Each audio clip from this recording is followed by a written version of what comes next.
శుక్రవారం బైబిల్ తరగతిలో పాల్గొని రోమాపత్రిక నేర్చుకోవడానికి దేవుని సన్నిధికి ఇచ్చేసినటువంటి ప్రతి సహోదరికి సోదరులందరికీ వందనాలండి. మనం రోమిల్ రాసిన పత్రిక చదువుతూ 5 అధ్యాయాలు చదువుకున్నాం. మొదటి అధ్యాయం ఏం నేర్చుకున్నామండి? మొదటి అధ్యాయాలు అన్యులు పాపులు అనే విషయం చూసాం. రోమాపత్రిక ఈ పుస్తకం యొక్క చర్చనీయాంశం ఏంటంటే నీతిమంతుడు విశ్వాసం మూలంగా జీవించడనే విషయం మీద మనకి 16 అధ్యాయాలని 3 భాగాలుగా విభజించుకున్నాం.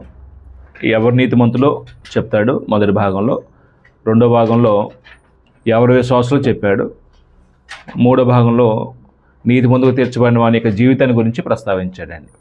అప్పుడు అక్కడ ఉన్న సమస్య ఏంటంటే యూదులు అన్యులు అక్కడ ఉన్న స్థానిక సంఘంలో సభ్యులైతే ఒకరి మీద ఒకరు ఏం చేస్తున్నారంటే అతిశయిస్తున్నారండి. అంటే ఇప్పుడు అన్యుల యొక్క వాదన ఏంటంటే మిమ్మల్ని కాదని దేవుడు మమ్మల్ని నీతిమంతులుగా ఎంచుకున్నాడు కాబట్టి మేము గొప్ప. ఇప్పుడు యూదుల యొక్క వాదన ఏంటంటే మీరు దేవుడు లేనివారు, మీరు దేవుని దూరస్తులుగా ఉన్నవారు, మాకు ఉన్నటువంటి గుర్తింపు దేవుడు మా దేవుడు, ధర్మశాస్త్రం మాది, ఇలాంటి అతిశయం అండి వాళ్ళది.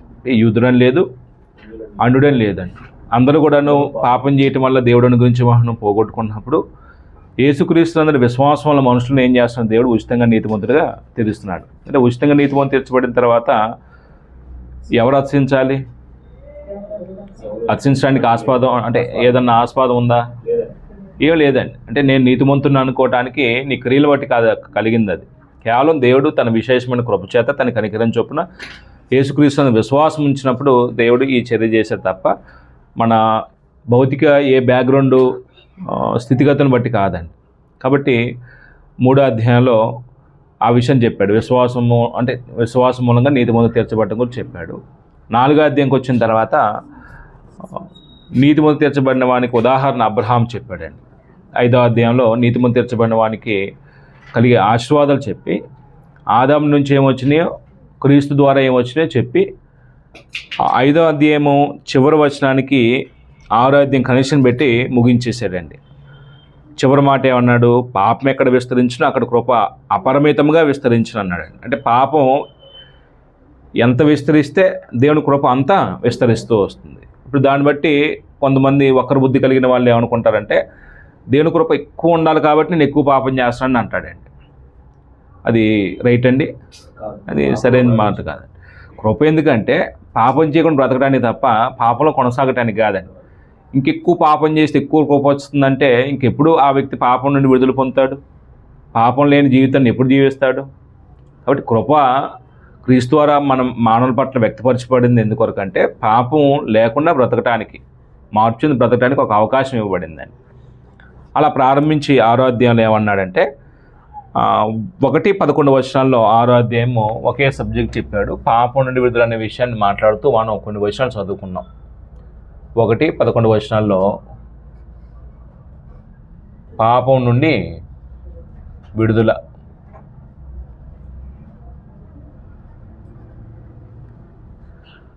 అట్లనరాదని అంటే అలాగైతే ఏముందము? కృప విస్తరింపవలని పాపం నిలిచి ఉందమా? అట్లని రాదు. ఎట్లని రాదు? కృప విస్తరించాలని పాపమందు నిలిచి ఉండకూడదు, అలా చెప్పకూడదు, అలా మాట్లాడకూడదు. 2వ వచనం చెప్పిన మాట ఏంటంటే పాప విషయం చనిపోయిన మనము ఇక మీదట ఎలాగూ దానిలో జీవించుదము? అంటే క్రైస్తవుడు బాప్తిసం పొందుతున్నప్పుడు ఒక విశ్వాసి పాప జీవితం విషయంలో ఏమవుతున్నాడండి? అంటే పాప విషయంలో అంటే శారీరకంగా చనిపోవట్ల, ఆత్మీయంగా చనిపోవట్ల. మరి ఏ విషయంలో చనిపోతున్నాడు? పాపం చేసే స్వభావం విషయంలో చచ్చిపోతున్నాడు, పాప జీవితం విషయంలో చచ్చిపోతున్నాడు. అది మనం పోయిన వారంలో మనం మాట్లాడుకున్నాం. అంటే 1-2 వచనం ఏం రాసుకున్నామండి? విశ్వాసి బాప్తిసం పొందినప్పుడు పాపం విషయంలో చనిపోతున్నాడు. విశ్వాసి బాప్తిసం పొందుతున్నప్పుడు పాప విషయంలో చనిపోతున్నాడు. ఒకవేళ మనకు అప్లై చేసుకున్నట్టు మాట్లాడితే బాప్తిసం పొందుతున్నప్పుడు పాప విషయంలో నువ్వు చనిపోయావు అనేది మనం రాసుకున్నామండి. 1-2 వచనాలు ఓ పేరాగా సబ్ పాయింట్లో అవి మనం రాసుకున్నాం.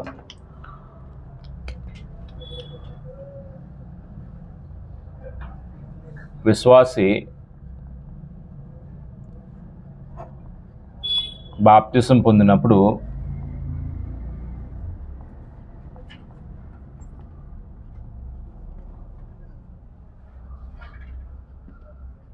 పాపం విషయమై చనిపోతున్నాడు.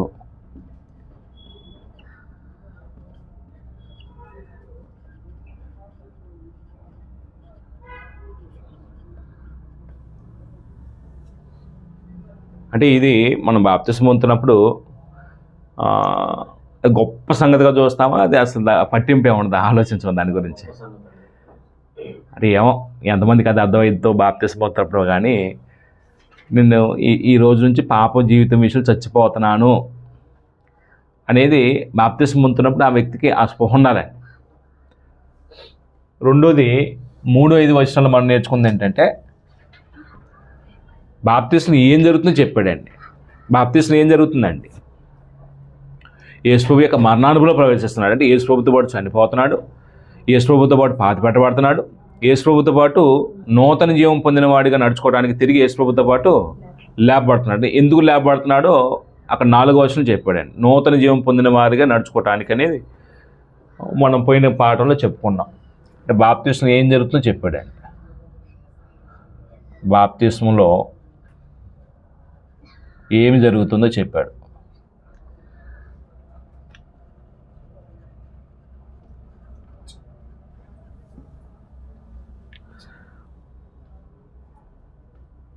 ఐదవ వచనం నేను చదువుతాను మళ్ళీ ఒకసారి.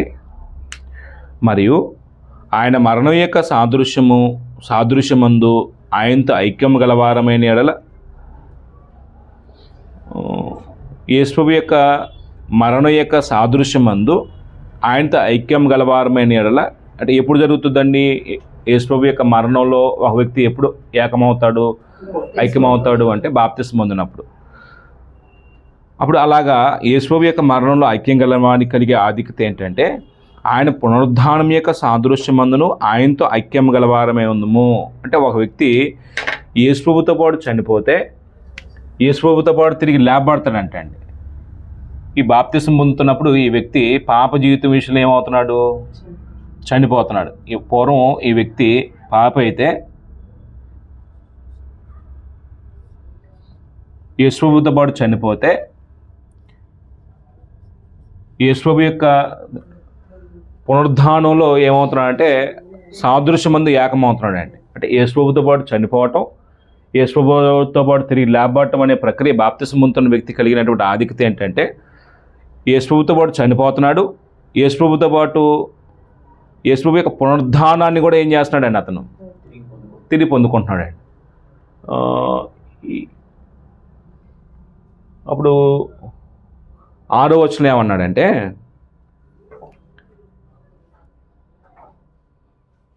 ఏమనగా 6వ వచనంలో, మనమిక పాపమునకు దాసులం కాకుండాటకు పాప శరీరాకం నిర్దమగునట్లు మన ప్రాచీన స్వభావం ఆయనతో కూడా సిలువేయబడినని ఎరుగుదుము. అంటే 6వ వచనం ఏం రాసుకోవచ్చండి?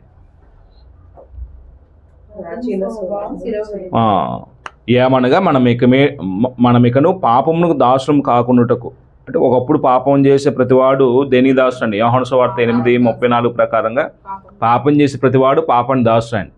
అది అబద్ధం కానీ, మోసం కానీ, బూతులు కానీ, కలహాలు కానీ ఏదైనా పాపం అయితే ఆ పాపం చేసే జీవితం విషయంలో ఒకప్పుడు ఆ పాపం చేసే ప్రతి మనిషి పాపాన్ని దాసు అయితే, ఇప్పుడు ఇక్కడ ఏమంటున్నాడు? ఇకను అంటే బాప్తిసం పొందిన తర్వాత పాపమునకు దాసులము కాకుండాటకు పాప శరీరము నిర్దమగునట్లు మన ప్రాచీన స్వభావం ఆయనతో కూడా సిలువేయబడినని ఎరుగుదము అంటాడండి. ప్రాచీన స్వభావం అంటే బాప్తిసం పొందక ముందుండే ప్రాచీన స్వభావం, ప్రాచీన పురుషుడు అన్నాడండి. అంటే 6వ వచనం ఒకటే, ప్రాచీన స్వభావం చంపివేశాము, అంటే క్రీస్తుతో పాటు సిలువేయబడెను. ప్రాచీన స్వభావం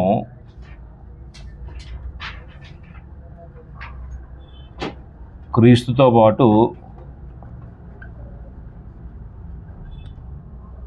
అక్కడ ఉన్న మాట ఏంటంటే 6వ వచనంలో సిలువ వేయబడెను.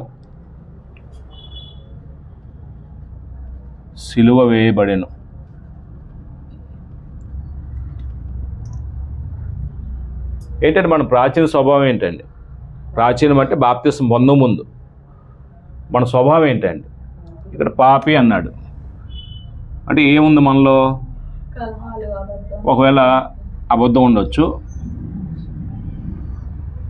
కలహాలు ఉండొచ్చు, మోసం ఉండొచ్చు, బూతులు ఉండొచ్చు, ఇలాగా చాలా విషయాలు రాసుకోవచ్చండి.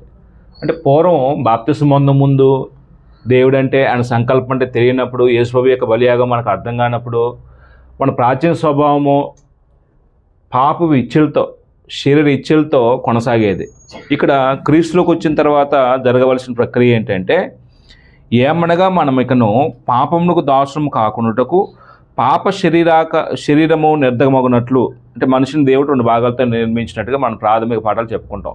శరీరము, ఆత్మ.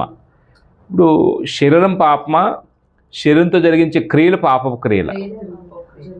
అప్పుడు ఈ శరీరంతో జరిగించే క్రియలు పాపక్రియలు అవ్వటానికి శరీరం తనకు తానుగా ఏదైనా చేయగలిద్దా, లేకపోతే దేన్నైనా ఉపయోగించుకునిద్దా? దేన్ని ఉపయోగించుకునిద్దండి ఈ శరీరం ఏదైనా తప్పుడు పనులు చేయడానికి?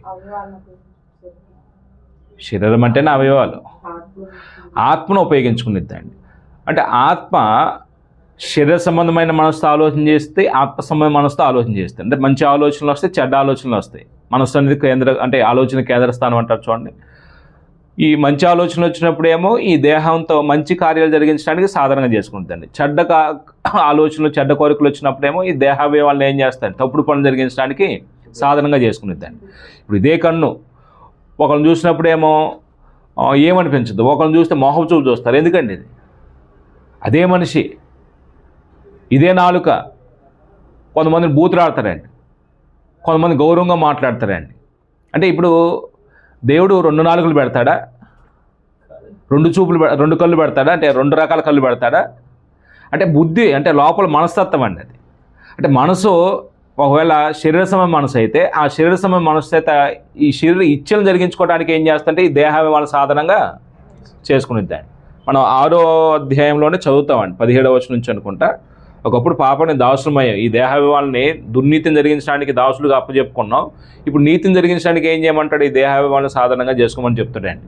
అంటే తర్వాత పేరాలు చదువుతాం. ఇక్కడ ఈ శరీరాన్ని ఏం చేశాడంటే క్రైస్తవుడు బాప్తిసం ముందు క్రీస్తుతో కూడా ఈ పాప శరీరమును అంటాడండి. పాప శరీరం అంటే శరీరం పాపం కాదు, శరీరంతో జరిగించే పాప విచ్చులు నోట్లో పెంది అమ్మ.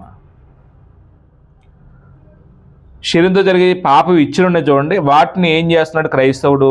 క్రీస్తులకు బాప్తిసం పొందుతున్న వ్యక్తి అంటే ఆయనతో కూడా సిలువుకి, అంటే మేకులతో కొట్టివేస్తున్నాడు. ఇలాంటి పదం ఎక్కడ బైబిల్లో ఉపయోగించాడు.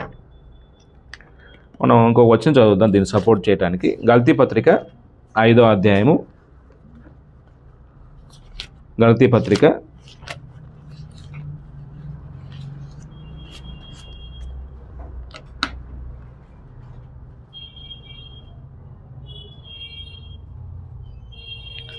5 శరీరానుసారులు ఆత్మానుసారుల గురించి మాట్లాడుతూ ఆత్మానుసారం నడుచుకునే విషయంలో క్రైస్తవుల గురించి చెప్పిన మాట ఏంటంటే 16వ వచనం ఏమంటాడు? నేను చెప్పింది ఏమనగా ఆత్మానుసారంగా నడుచుకోండి, అప్పుడు మీరు శరీరేచ్ఛలను ఏం చేయరంటాడు? నెరవేర్చడు. శరీరం ఆత్మకు, ఆత్మ శరీరంకు ఎప్పుడు ఎలా పనిచేస్తా అంటే విరోధంగా పనిచేస్తా. అంటే శరీరం పనిచేయదు, శరీరం లోపల ఉన్న ఆత్మలో 2 ఆలోచనలు వస్తాయి. మంచి ఆలోచనలు వస్తాయి, చెడ్డ ఆలోచనలు వస్తాయి. చెడు ఆలోచన వచ్చిన ప్రతిసారి కూడాను ఆత్మ సంబంధంగా బ్రతికే జీవితానికి ఆటంకాలు కలుగు చేస్తూ ఉండిద్దండి. అప్పుడు శరీర కార్యాల గురించి చెప్పి ఆత్మఫలం గురించి చెప్పిన తర్వాత 23వ వచనం, రైట్, 23వ వచనంలో ఇట్టి వాటికి విరోధమైన నియమం ఏది లేదు, క్రీస్తు సంబంధులు శరీరమును దాని ఇచ్చలతోనూ దురాశలతోనూ సిలువేస్తున్నారు. ఈ శరీరమును దాని ఇచ్చలు, శరీరంతో జరిగించి ఇచ్చలు ఉన్న చూడండి కోరికలు, ఈ దురాశలను ఏం చేశారంటే అండి సిలువేశారు. అంటే యేసు ప్రభు ఏ విధంగా మనందరి పాపాల కొరకు ఆ సిలువలో వేలాడదబడ్డాడు, మేకులతో కొట్టబడ్డాడో మనం కూడా ఈ ప్రాచీన పాప స్వభావాన్ని ఏం చేయాలంటే ఆ మేకులతో కొట్టివేయాలండి. అది ప్రాచీన స్వభావం విషయంలో, ప్రాచీన స్వభావానికి సంబంధించి బైబిల్ ఎక్కడెక్కడ ఉపయోగించండి బైబిల్లో? 1 కొరింథీ పత్రిక ఎఫెసీ పత్రికలో మన ప్రాచీన స్వభావం గురించి మాట్లాడుతూ వాస్తవానికి వీటిని వదిలిపెట్టాలండి. ప్రాచీన స్వభావం మనలో ఉండకూడదండి. ఎఫెసీ పత్రిక 4వ అధ్యాయము మీరు 24 నుంచి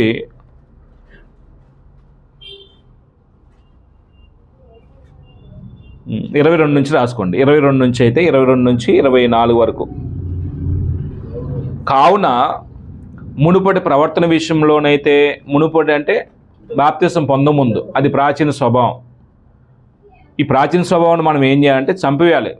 ప్రాచీన స్వభావాన్ని వదిలిపెట్టాలి. ప్రాచీన స్వభావాన్ని దాని ప్లేస్లో నవీన స్వభావాన్ని ఏం చేయాలంటే ఈ వచనాల్లో ధరించుకోవాలనే విషయం చెప్తాడండి.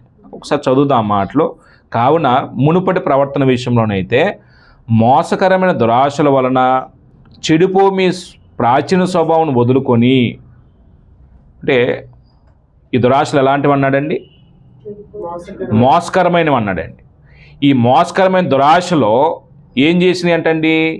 చెడిపోగొట్టిన వ్యక్తిత్వాన్ని ఏం చేసినాయండి? మనందరి వ్యక్తిత్వాన్ని చెడగొట్టిందండి. ఈ చెడిపోయినటువంటి స్వభావాన్ని ఏమనంటే ప్రాచీన స్వభావం అన్నాడండి. అంటే 3 పదాలు చెప్పండి. మోసకరమైనది, దురాశలు, చెడిపోవును. ఈ దురాశలు మోసకరమైనవి అయితే, ఆ మోసకరమైన దురాశలు ఒక వ్యక్తి యొక్క వ్యక్తిత్వాన్ని ఏం చేసినాయండి? మనందరి వ్యక్తిత్వం పాడైపోయింది. మనమేమి దాన్ని ఏమంటారంటే, దేవుడు ఎలాగా మనల్ని పుట్టుకలో యథార్థవంతులుగా నిర్మించాడో ఇప్పటి వరకు ఆ యథార్థను ఎక్కడ నేను కోల్పోలేదు, ఎక్కడ మోసం లేదు, నాలో కుయుక్తి లేదు, నాలో వంచన లేదు, ఎటువంటి పాపం లేదు అనుకోవటానికి లేదండి. మన అందరిలో ఏమైపోయింది అంటే వ్యక్తిత్వాన్ని చెడగొట్టుకున్నాం. ఈ దురాశను అనుసరించి నడుచుకోవటం, మన పేతురు రాసిన 2వ పత్రిక కూడా చెప్తాడండి. దురాశను అనుసరించి నడుచుకోవటం వల్ల అంటండి మనం దేనికి లోబడ్డామంటండి? భ్రష్టత్వానికి లోనయ్యామంటాడంటే. మన 2వ పత్రిక పేతురు పత్రికలో దైవ స్వభావంలో పాలువారు అనే పాఠంలో మనం చెప్పుకున్నాం. ఈ లోకంలో ఉన్న దురాశను అనుసరించి నడుచుకోవటం వల్ల మనుషులు ఏమైపోయారు? భ్రష్టత్వానికి లోనైపోయారు.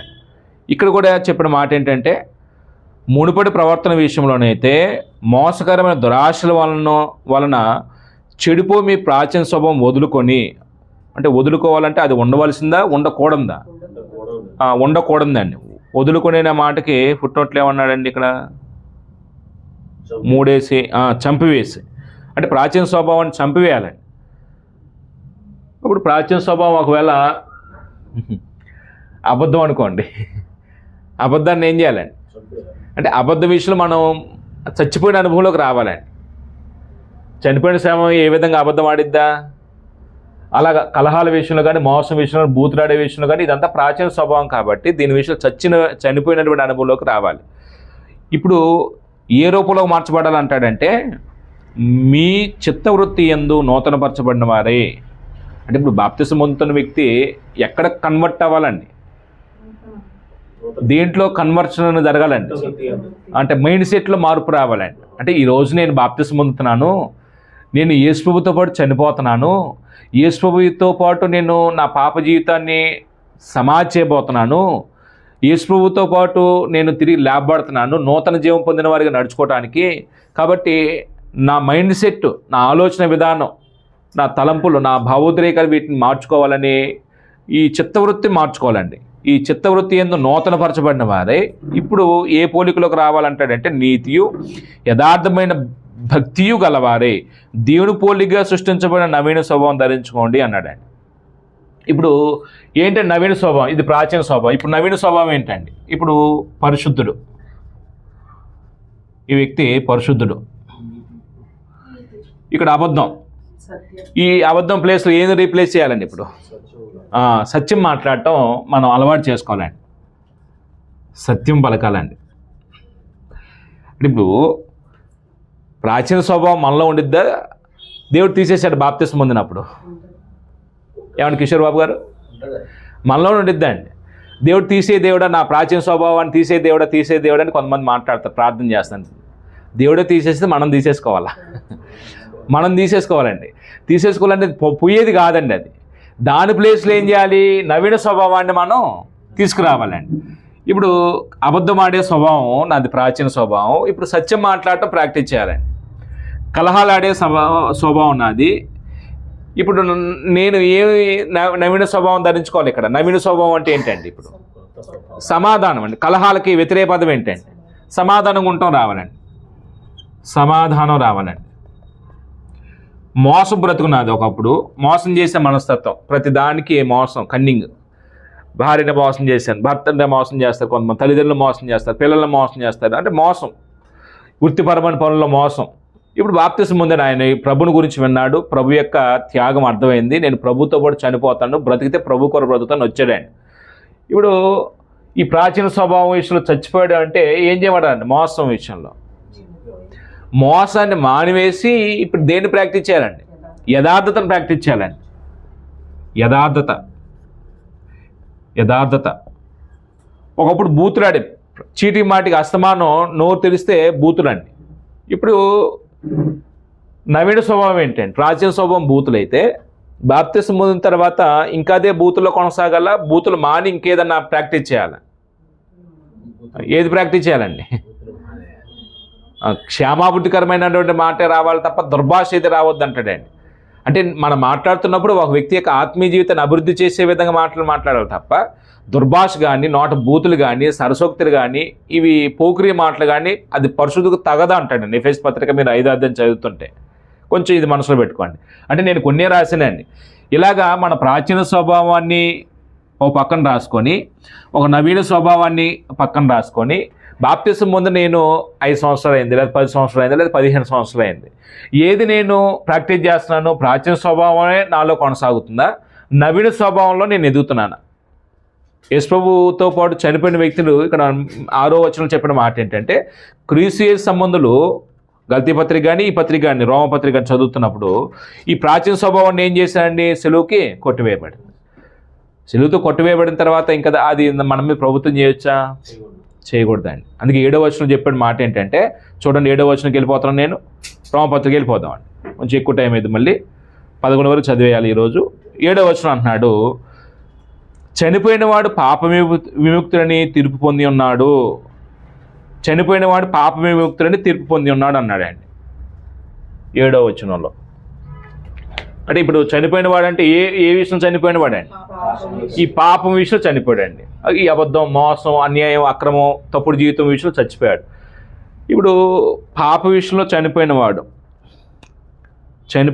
పాప విముక్తుడు. 7వ వచనం అంతే కదండి చెప్పింది. చనిపోయినవాడు పాప విముక్తుడిని తీర్పు పొంది ఉన్నాడు. 7వ వచనంలో చనిపోయినవాడు పాప విముక్తుడు, చనిపోయినవాడు పాప విముక్తుడు. ఎలాగ అర్థం చేసుకోవాలి ఇది?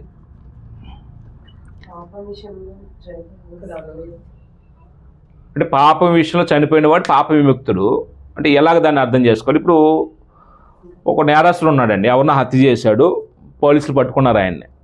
ఇప్పుడు ఆయన్ని కోర్టుకి హాజరుపరచని తీసుకెళ్తున్నారండి. పోలీసుల చేతిలో తప్పించుకొని పరిగెత్తడం ప్రారంభించాడు. పోలీసులు దొరకకుండా, పోలీసులు అతను పట్టుకోవడానికి ప్రయత్నం చేశారు.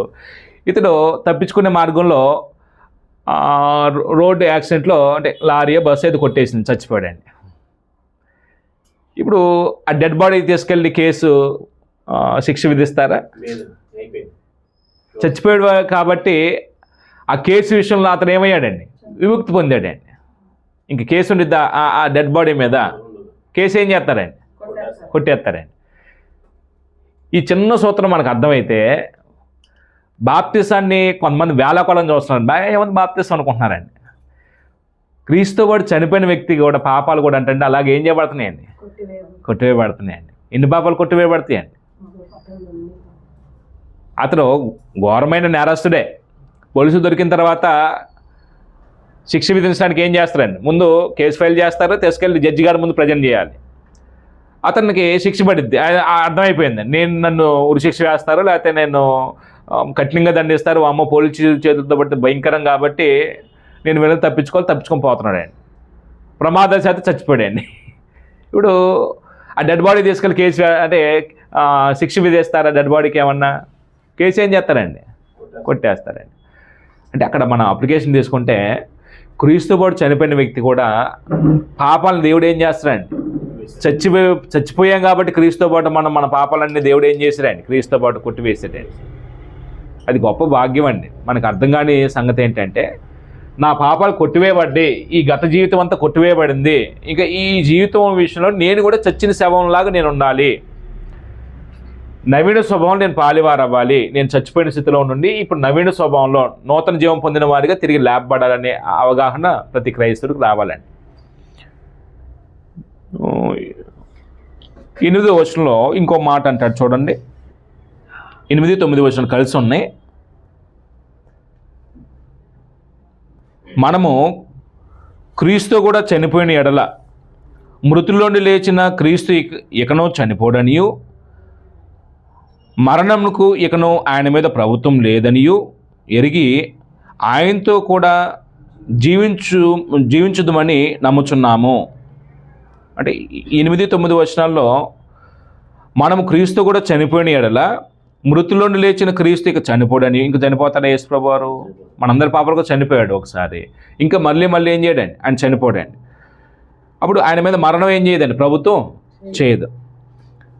మృతుల్లోండి లేచిన క్రీస్తు ఇక చనిపోడనియు, మరణము ఇకను ఆయన మీద ప్రభుత్వము లేదని ఎరిగి ఆయనతో కూడా జీవించున్నామని నమ్ముదుము. మనంతో కూడా క్రీస్తుతో పాటు చనిపోయి తిరిగి లేపబడితే మరణం మన మీద ప్రభుత్వం చేస్తా. మనం ఎవరితో కూడా జీవిస్తున్నామండి? యేసు ప్రభుతో కూడా జీవిస్తున్నామండి. అంటే క్రీస్తుతో కూడా జీవిస్తున్నామంటే ఎవరి స్వభావం కలిగి జీవించాలండి? ఇప్పుడు క్రీస్తు స్వభావం కలిగి జీవించాలండి. 8, 9 వచనాల్లో క్రీస్తుతో కూడా జీవిస్తున్నాం. మనం క్రీస్తుతో కూడా జీవిస్తున్నాము.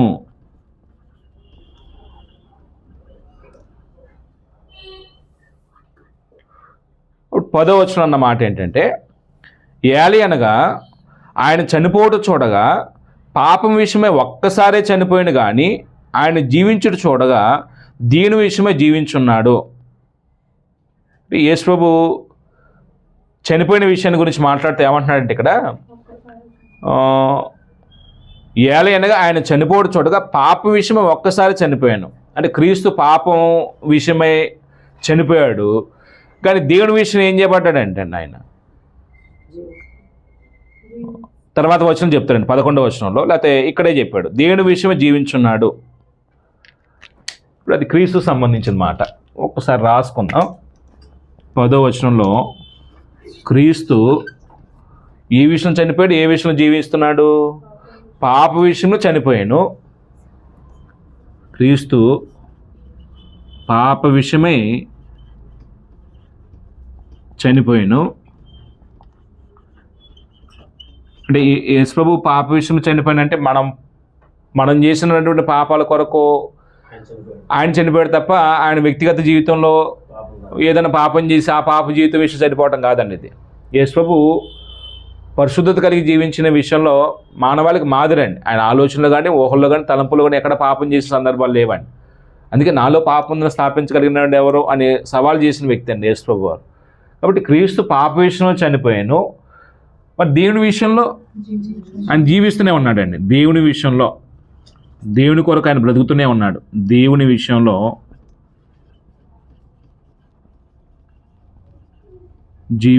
జీవించను, అయితే అక్కడ ఏమన్నాడండి?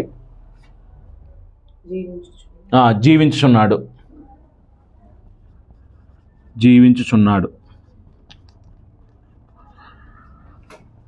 ఇప్పుడు మనకి అప్లై చేశాడండి దీన్ని. అంటే యేసు ప్రభు పాప విషయం చనిపోయి దేవుని విషయం జీవిస్తున్నాడు. అలాగే ఇప్పుడు మనకేంటి ఏమంటున్నాడంటే, ఏలి అనగా ఆయన చనిపోడు చూడగా పాప విషయమే ఒక్కసారే చనిపోయిన కానీ ఆయన జీవించుడు చూడగా దేవుని విషయం జీవించున్నాడు. అటువలనే మీరును అంటే రోమాపట్నం ఉన్నటువంటి సంఘానికి ఈ లేఖ రాస్తున్నాడు కాబట్టి క్రీస్తులోకి వచ్చిన మనందరికీ వర్తించే మాట ఏమంటున్నాడంటే, అటువలే మీరును పాపం విషయమై మృతులుగాను దేని విషయమై క్రీస్తు యేసునందరి సజీవులుగాను మిమ్మల్ని మీరే ఎంచుకొనుడి. అలాగనే నీవును అలాగే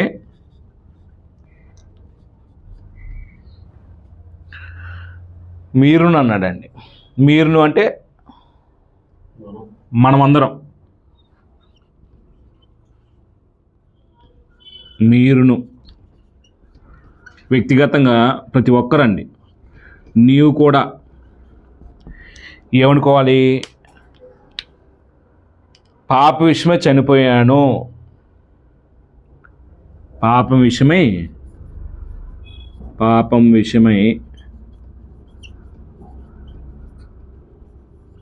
చనిపోయాను.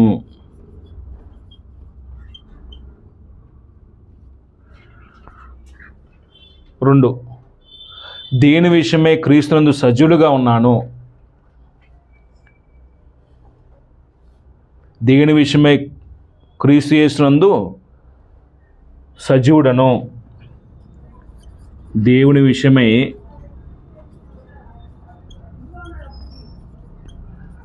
క్రీస్తునందు ఏమనుకోవాలండి ఎప్పుడు మనం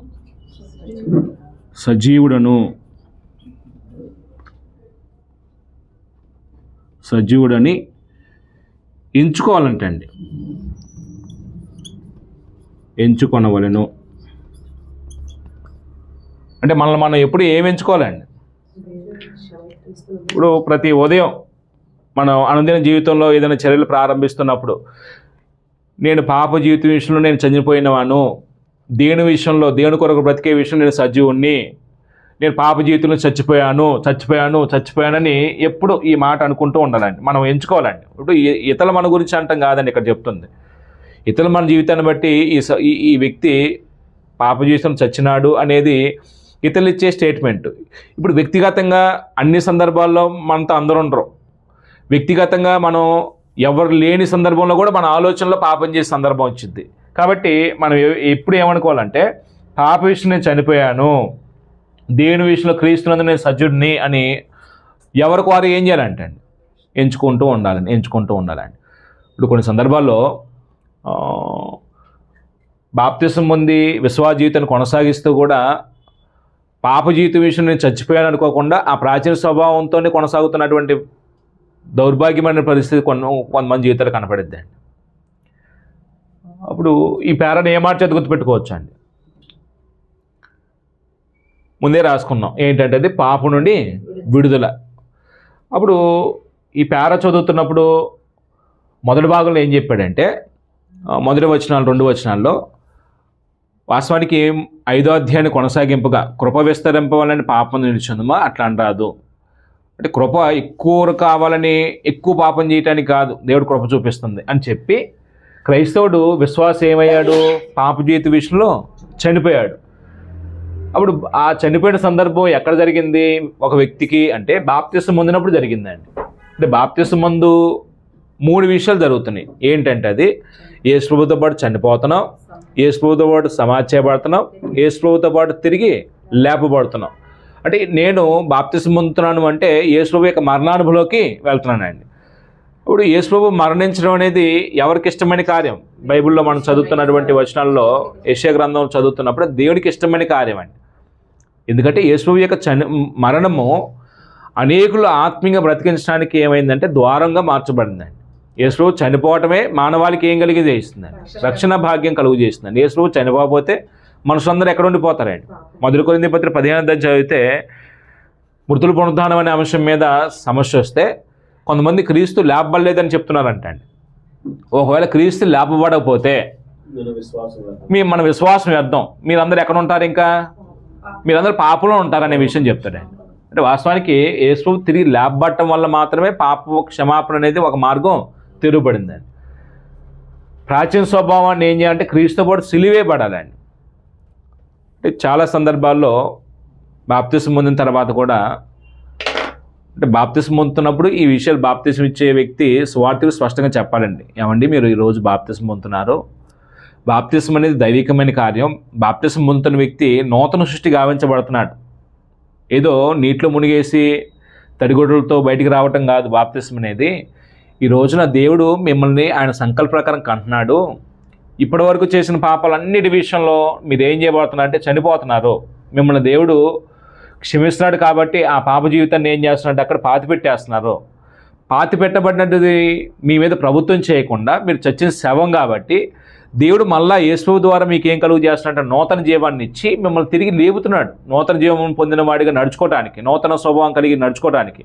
ఈ రోజు నుంచి ప్రాచీన స్వభావం మీలో ఉండకూడదు, ప్రాచీన స్వభావాన్ని కొనసాగించకూడదు. ఉండకూడదు అంటే ప్రాచీన స్వభావాన్ని కొనసాగించడానికి కాదు ఈరోజు బాప్తిసం పొందుతానని స్పష్టంగా చెప్పి ఆ వ్యక్తి బాప్తిసం ఇవ్వాలండి. కొంతమందికి ఇవేం చెప్పకుండా బాప్తిసం ఇస్తారండి. వాళ్ళు ఎలా జీవిస్తారండి?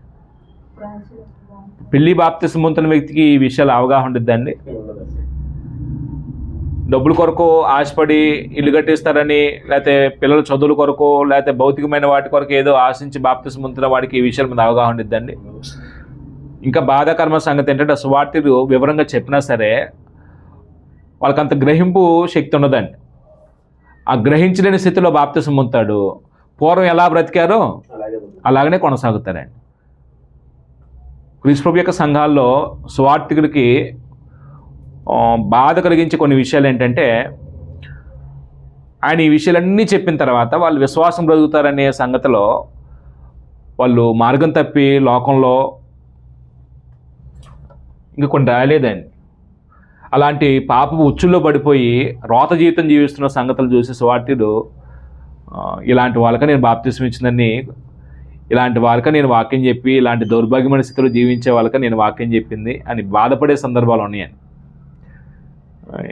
ఎవరో కాదు, నేను బాప్తిసం ఇచ్చిన సహోదరులు కూడా కొంతమంది బాప్తిసం పొంది కూడా పానుపురాకలు తినే వాళ్ళని చూశానండి. నేను బాప్తిసం పొంది కూడా సారా తాగే వాళ్ళని చూశానండి. ఏ మార్పు లేదండి. అంటే చివరికి దేవుడు అవసరం లేదనుకున్నారు, దేవుడిని విడిచిపెట్టి వెళ్ళిపోయారండి. అంటే యేసు ప్రభువే వాళ్ళ కొరకు ప్రాణం పెట్టాడు. యేసు ప్రభువే వాళ్ళు నరకానికి వెళ్ళకూడదని ఆయన పరలోకంలో ఉన్నటువంటి మహిమ కలిగినటువంటి స్థితిలో నుండి ఈ భూలోకంలోకి వచ్చి తను రిక్తిగా చేసుకుని వచ్చి వాళ్ళ కొరకు ప్రాణం పెడితే, యేసు ప్రభు చేసిన త్యాగంతో పోలిస్తే వాళ్ళు త్యాగం చేయడానికి ఏమీ ఆలోచించట్లేదండి. అసలు చిన్న చిన్నవి కూడా వదిలిపెట్టడానికి ఇష్టపడట్లేదండి. మనలో కూడా చాలా ఉన్నాయండి. యేసు ప్రభు మనకు ఎంతో త్యాగం చేశారండి. మనం యేసు ప్రభు లాంటి వ్యక్తిత్వాన్ని సంపాదించుకోవడానికి ఏ మేరలో, ఏ స్థాయిలో త్యాగం చేసే స్థాయికి వచ్చామండి. మనం ఏమైనా త్యాగం చేసే స్థాయికి వచ్చామండి మన విశ్వాస జీవితంలో. నేను దేవుని కుమారుడుగా మార్పు చెంది, దేవుడి కుమారుడుగా సంపూర్ణ అవటానికి, దేవుడి కుమార్తెగా నేను సంపూర్ణాలు అవటానికి ఇగో ఈ ఆటంకాలు ఉన్నాయి, వాటిని త్యాగం చేయాలని త్యాగం చేసే స్థాయి ఎంతమందికి వచ్చేసిందండి. వస్తే ధన్యులమండి. రాకపోతే మాత్రం మనం ఆత్మీయంగా ఏమవ్వట్లేదంటే ఎదగట్లేదండి.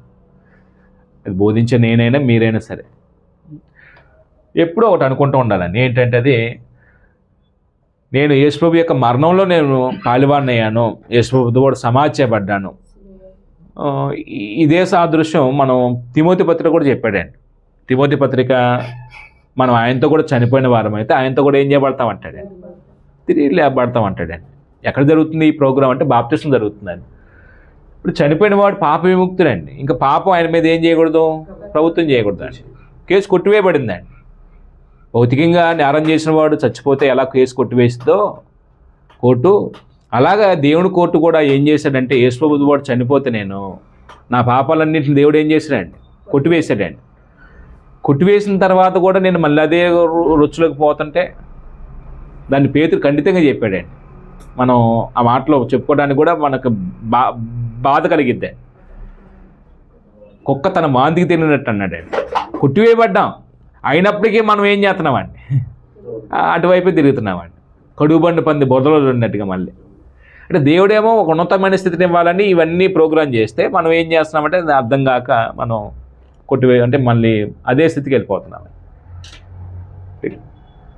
చివరిగా మనం యేసు ప్రభు పాపం విషయంలో చనిపోయి దేవుని విషయంలో బ్రతికాడు కాబట్టి మనం కూడా ఏమనుకోవాలంటే యేసు ప్రభు యొక్క మరణంలో ప్రవేశించిన వారం నేను పాప జీవితం విషయంలో చనిపోయిన వాడిని, దేవుని విషయంలో మాత్రం నేను బ్రతికిన వాడిని అని ఎప్పుడు అనుకోవాలండి. అప్పుడప్పుడు కాదండి, ఎప్పుడు ఏ సందర్భంలోనైనా.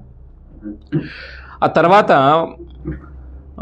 దీనికి కనెక్షన్ పెట్టి ఇప్పుడు జీవించే జీవితం గురించి మాట్లాడతాడండి. పాపం నుండి విడుదల పొందిన వ్యక్తి ఎలా జీవించాలనే విషయాన్ని గురించి ప్రస్తావించాడు కొన్ని విషయాలు. అది ఇప్పుడు అవ్వదు కాబట్టి 11వ వచనం వరకు మనం చదివేసి 12వ వచనంలో ఎలాగన్నాడు, కాబట్టి ఏం కాబట్టి నువ్వు పాపం నుండి విడుదల పొందావు కాబట్టి, ప్రాచీన స్వభావం విషయంలో చచ్చిపోయినావు కాబట్టి, క్రీస్తుతో కూడా నువ్వు సమాధి చేయబడ్డావు కాబట్టి, నువ్వు పాప జీవితంలో చనిపోయి దేని విషయంలో బ్రతుకుతున్నావు కాబట్టి ఏం చేయాలి, శరీర దురాశలు లోబడినట్లుగా చావునకు లోనని మీ శరీరం ముందు పాపం ఏలనేయకుడి. ఇదిగోండి మళ్ళీ వస్తుంది. ఒకప్పుడు ఏలనిచ్చాం పాపాన్ని, చావునకు లోనయ్యే మనం. ఇప్పుడు ఏం చేయకూడదు, మళ్ళీ పాపాన్ని చావులకు లోనయ్యే విధంగా ఏలనేయకూడదండి. అంటే మనల్ని ఏది ఏలుతుందో మనకి కొన్ని సందర్భాలు అవగాహన ఉందండి. పాపం వెళ్తుందా నీతి వెళ్తుందా మనకు కొన్ని సందర్భాలు అవగాహన ఉండదండి. అంటే మనం ఇది కూడా గ్రహించాలండి. పాపం వెళ్తే మాత్రం పాప విషయం మనం ఏమవ్వాలా, చనిపోలేదండి. నీతి వెళ్తుంటే మాత్రం పాప విషయం మనం ఏమయ్యామండి, చనిపోయామండి. అలాగ అనుకోవాలండి ఎప్పుడు కూడా మనం. అంటే ఒక అద్భుతమైన అధ్యాయం ఇది. ప్రభు చిత్తమైతే మనం చాలామంది మిస్ అయ్యారండి ఇవాళ. మరియు మీ అవయవములను దుర్నీతి సాధనముగా పాపమునకు అప్పగింపకూడి. ఈ అవయవాలతో ఒకప్పుడు ఏం చేసామండి, దుర్నీతిని జరిగించడానికి, తప్పుడు కార్యాలు జరిగించడానికి దేహావయవాలని సాధనం అంటే ఒక వెపన్గా ఉపయోగించుకున్నామండి, ఆయుధాలుగా ఉపయోగించుకున్నామండి. ఇప్పుడు ఏం చేయకూడదు, అలా చేయకూడదండి. అయితే మృతుల్లో ఉండి సజ్జులు అనుకోండి, చచ్చిన స్థితిలో నుంచి నేను ఏం చేయబడ్డా అనుకోవాలండి. ఎప్పుడు బ్రతికింపబడ్డాను, నేను బ్రతికాను, నేను చచ్చిన స్థితిలో నుంచి నేను బ్రతికించబడ్డాను, సజ్జులు అనుకొని మిమ్మును మీరే దేవునికి అప్పగించుకోండి. అంటే ఇవి పౌలు చూడండి, పౌలు యొక్క ఆర్గ్యుమెంట్ ఏంటంటే ఎవరో కాదండి, మనల్ని మనమే దేవునికి ఏం చేసుకోవాలండి, ఎప్పుడు అప్పగించుకోవాలండి. బ్రదరు నువ్వు పాప విషయంలో చనిపోయావు బ్రదరు, ఇంక బ్రతకూడదు బ్రదర్ అని ఇతరులు చెప్పడం గురించి కాదండి, నేను వ్యక్తిగతంగా ఎప్పటికప్పుడు అనుకోవాలండి. అంటే ఇతరులు అనొచ్చు మనల్ని, బ్రదర్ మీరు పాప విషయం చచ్చిపోయారు కదా మళ్ళీ ఎందుకు ఇలా చేస్తున్నారు అని అనొచ్చు. వ్యక్తిగతంగా మనల్ని కూడా మనం ఏం చేసుకోవచ్చండి, అలాగా ప్రశ్నించుకోవచ్చండి. పాప విషయంలో మృతుల నుండి సజ్జనం అనుకొని మిమ్మల్ని మీరు దేవునికి అప్పగించుకోండి. మీ అవయములను నీతికి సాధనలుగా దేవునికి అప్పగించుకోండి. అయితే రైట్ 14లో ఏమన్నాడు, మీరు కృపకే కానీ ధర్మశాస్త్రంలో లేని వారు కారు కనుక పాపం మీ మీద ప్రభుత్వము చేయదు.